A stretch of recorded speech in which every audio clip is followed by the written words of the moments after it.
2:24, estamos entrevistando al doctor César Azabache y al doctor Cristian Salas, ex procuradores. Con ellos estamos analizando todo lo que ha sucedido hoy día en la audiencia de prisión preventiva contra Nadine Heredia y Ollantumala. Dicho sea de paso, tenemos ya las imágenes, ¿verdad, Catalina?, de cómo fue la llegada de Ollantumala y de Nadine Heredia. Ellos están recluidos en la carceleta del INPE, todavía no sabemos a qué penal irían. Se habla de Barbadillo, se habla de Ancón.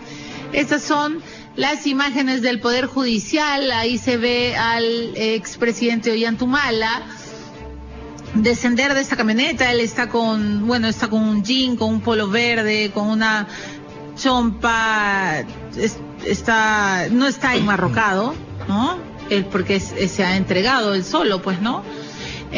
Baja aparentemente tranquilo, tiene algo en la mano, tiene la casaca, y yo pensé que también, Catalina, que de repente no está enmarrocado porque tiene libertad para mover una mano, y Nadine Heredia está con una casaca roja, sonriendo. Sí están enmarrocados, tienes razón, sí están enmarrocados, sí, los han tapado, tienes razón, sí están. Ollantumala llamaba a alguien antes de que se cerrara la puerta de la carceleta. Bueno, imagino que a uno de sus abogados. Nadine Heredia entró sonriendo, ¿ah? Es raro esto, ¿no? Pero bueno, imagino que también son los nervios, ¿no? No se puede. Ollantumala, como siempre, dirigiendo, imagino, claro, imagínense qué complicada la historia. He estado revisando algunas frases de Humala en campaña electoral, ¿no? Cuando hablaba de la corrupción, cuando hablaba de los corruptos, de que había que meterlos a todos a la prisión, a la cárcel, ¿no? Y ahora él está viviendo eso. Él está detenido y va a estar en la prisión. No sabemos realmente en qué prisión, eso sí. No, entre otras cosas, lo que decía Humala en el 2015 es: la historia nos enseña que la corrupción es el mayor cáncer que nos ataca hace siglos. Esto no significa que permitamos que esa se imponga. ¿Por qué permitió que se impusiera en su historia personal? ¿Qué le pasó a Ollantumala y a Nadine Heredia? Una pareja que prometía, ¿no es cierto?, tener jóvenes, además, se hablaba de que tenían mucho futuro político, que de repente primero era él y luego ella, ¿se acuerdan? El nacionalismo que vendieron, que levantaban la bandera, que ellos no eran como los políticos viejos, corruptos, que ellos eran la nueva visión de la izquierda, la izquierda moderna, que había que avanzar aunque fuera pisando callos, que ellos querían hacer tortillas, que querían romper huevos, todo eso decía Ollantumala. Y recuerden cuando sucede lo de Chejade, Nadine Heredia lo que le dice: tan difícil es caminar derecho. Ahora Chejade, ¿qué le estará diciendo en su casa a Nadine Heredia y Ollantumala? Y eso les quería preguntar a ustedes dos, señores abogados, que también han analizado, de hecho, como ex procuradores, el caso, por ejemplo, de Fujimori, ¿no? Doctor Azabache, doctor Salas, ahora el caso de Ollantumala, viene el caso de Toledo, Alan García también está bajo el filo de la sospecha. ¿Qué pasa en el Perú? ¿Por qué es el tercer presidente que está detenido, ¿no? Antes estuvo Leguía, Fujimori, Humala, el tercero, va a estar escrito en la historia, y luego viene Toledo. ¿Qué ha pasado en nuestro país? Yo creo que la gran cuestión a resolver es qué cosas no vimos en la transición, ¿no? Porque si hablamos de la historia reciente, el final del siglo, el comienzo de fue el momento primaveral de 6 u 8 meses, en el que creímos que teníamos la oportunidad de reabrir los espacios institucionales cerrados en los 90 sobre nuevos fundamentos. Y creímos, o nos autoconvencimos, que podíamos crear dentro de esos fundamentos una regla dura contra la corrupción. Creo que la historia corta nos ha demostrado que hubo muchísimas cosas que no vimos. No vimos quizás la mayor fisura que tenía el sistema institucional, que estaba en el financiamiento de la actividad política, ¿no? Que está en el origen de este caso. Este caso es quizás el que mejor lo muestra. No vimos la porosidad del sistema de contratación pública. No vimos la falta de estructuras de control en los gobiernos regionales que se relanzaron precisamente en la transición, sí, claro, que terminaron en esta crisis de corrupción de en el periodo de Cristian, ¿no? Es el tema principal del periodo de Cristian. Entonces, yo creo que lo que pasa es que se nos ha ido de las manos una oportunidad enorme a principios del siglo para establecer reglas claras que eviten ese tipo de cosas. Y yo creo que la gran magia del sistema institucional ahora consiste en crear una nueva oportunidad. No estoy seguro que lo estemos haciendo, honestamente. Creo que hay demasiadas razones. Creo que, por ejemplo, Chincheros fue un error. Creo que hay cosas que no han cuajado, como la intervención de las empresas constructoras para mantener los flujos de caja. Creo que tenemos que dejar de equivocarnos y tenemos que reorganizarnos alrededor de un gran pacto ciudadano a favor de la transparencia. La transparencia, ya no la genérica lucha anticorrupción, sino la transparencia de nuestros propios comportamientos prácticos como regla, tienen que empezar a concretarse en acciones muy concretas. Policías que empiezan a detener corruptos en flagrancia, que es una cosa que no tenemos, ¿eh? A nosotros la corrupción la estamos esperando de la Contraloría, de informes sobre contabilidad y cosas de ese tipo. ¿Cuántas detenciones por flagrancia por asuntos de corrupción conoces? Que no se refieren a policías cobrándole coimas a choferes de microbuses. Sí, claro. ¿Verdad? Bueno, tenemos que hacer algo desde el sistema de intervención pública para enfrentar la corrupción como enfrentamos el terrorismo en los 90.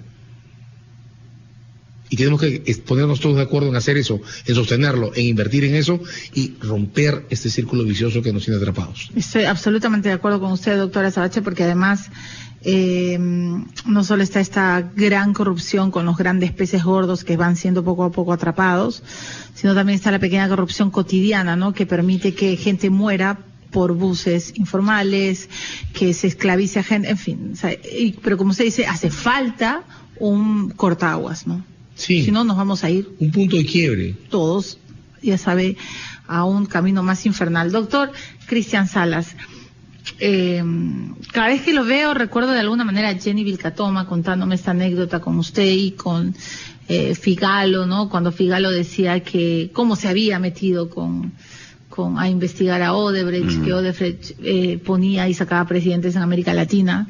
Y luego, claro, observamos impávidos, ¿no? Toda esta náusea de corrupción y esta sensación de que en verdad no podían comprarlo todo, ¿no? Sí, bueno, hay un problema de corrupción institucionalizada, ¿no? Yo no diría ni siquiera invisible. El ciudadano de a pie ve la corrupción todos los días. Sí, claro. Quien le invisibiliza muchas veces es el poder de turno, el gobierno que sale a decir, no, son casos aislados. No, tenemos corrupción institucionalizada, estamos totalmente como país contaminados.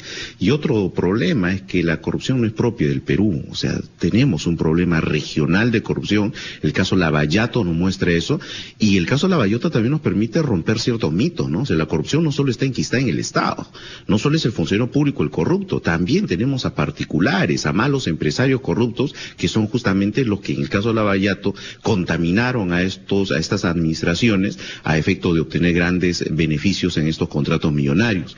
¿Qué hacer frente a eso?